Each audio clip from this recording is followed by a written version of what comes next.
¿Qué pasaría si la definición de conocimiento, una idea que llevamos usando más de 2000 años, tuviera un error, un bug fundamental? Y lo más increíble es que un filósofo lo destapó con un artículo de solo 3 páginas, que puso patas arriba toda la epistemología. Vamos a ver de qué va todo esto. Bien, para entender este lío, tenemos que ir al origen de todo. Hay que empezar por la pregunta del millón, la que se hacía Platón hace ya, siglos. ¿Qué es saber algo de verdad? ¿Qué significa conocer?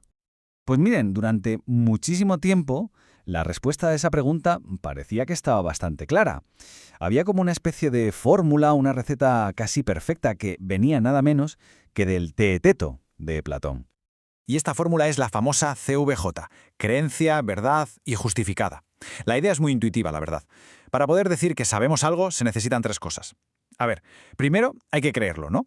Segundo, esa creencia tiene que ser verdad, tiene que coincidir con lo que pasa en el mundo real. Y tercero, y ojo que esto es clave, hay que tener una buena razón para creerlo, una justificación. O sea, no vale con acertar de chiripa. Creencia, verdad y justificación. ¿Suena bien, a que sí? Parece impecable. Pues sí, sonaba impecable, hasta 1963. Porque ese año, un filósofo del que casi nadie había oído hablar, un tal Edmund Gettier, publica un articulito, 3 páginas, no más.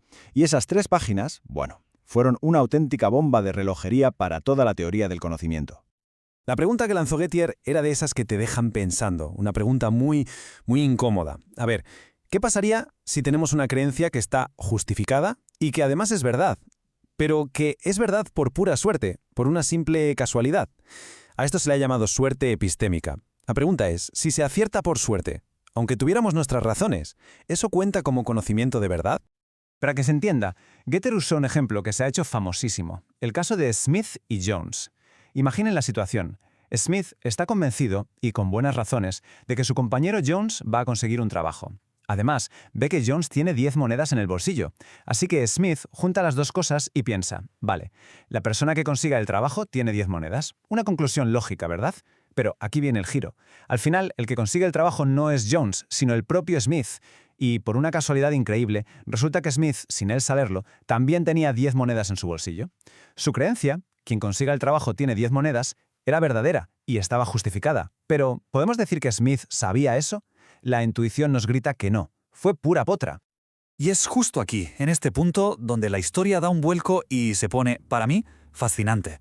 Porque, ¿y si todo este problemón, esta supuesta crisis que montó Gettier, no fuera para tanto?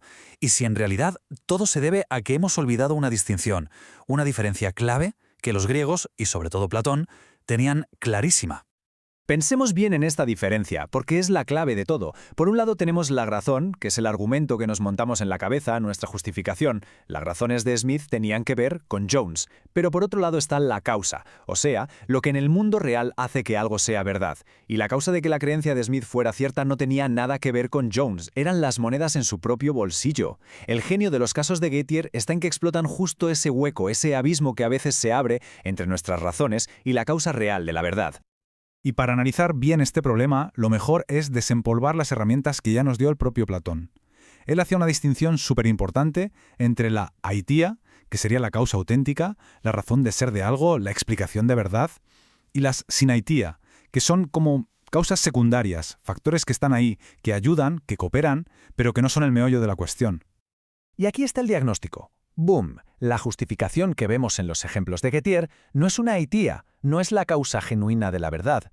Es simplemente una sinaitía, un factor secundario que por pura casualidad coincide con la verdad, pero que no está conectado con ella. La justificación de Smith era una sinaitía, no la aitía. Es como un sucedáneo, una justificación de garrafón, por así decirlo.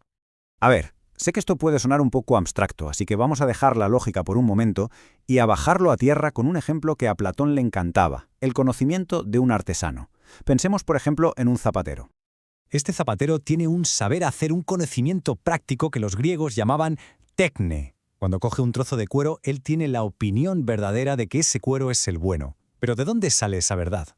¿De un argumento lógico súper complejo? No, sale de su conexión directa, física, causal con el material.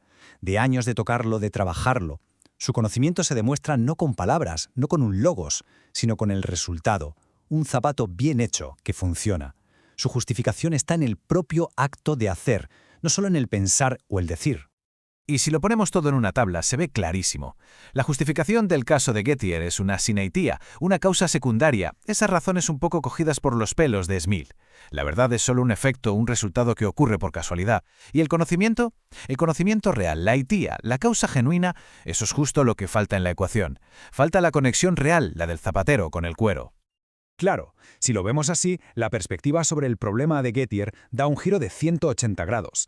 De repente, lo que para la filosofía moderna es una especie de tragedia, un drama sobre los límites del conocimiento, se convierte en algo que se parece más a una comedia de enredos.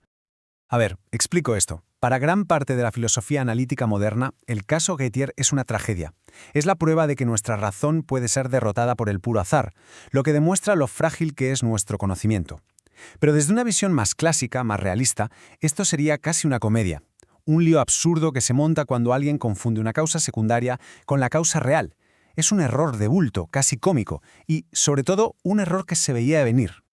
Y lo más curioso de todo es que esta idea de que la justificación por sí sola no basta, no es ni siquiera nueva para la filosofía anglosajona.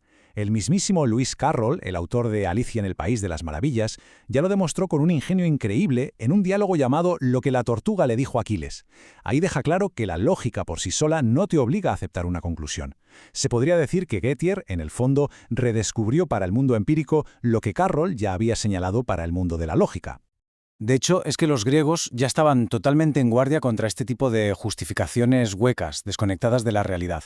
Ahí estaban los sofistas, como Gorgias, que presumía de poder convencer a cualquiera de cualquier cosa con el poder de la palabra. Ellos ya demostraron que una cosa es crear una creencia y otra muy distinta es tener el conocimiento real, el de verdad, el del artesano que sabe lo que hace. Así que llegamos al final con esta pregunta en el aire, que creo que lo resume todo. ¿Será que la gran tragedia de la epistemología moderna, este problema de Gettier, no es más que una comedia de errores? Una confusión que los antiguos ya tenían más que superada, simplemente porque sabían distinguir muy bien entre una causa real y, bueno, una simple razón que suena bien.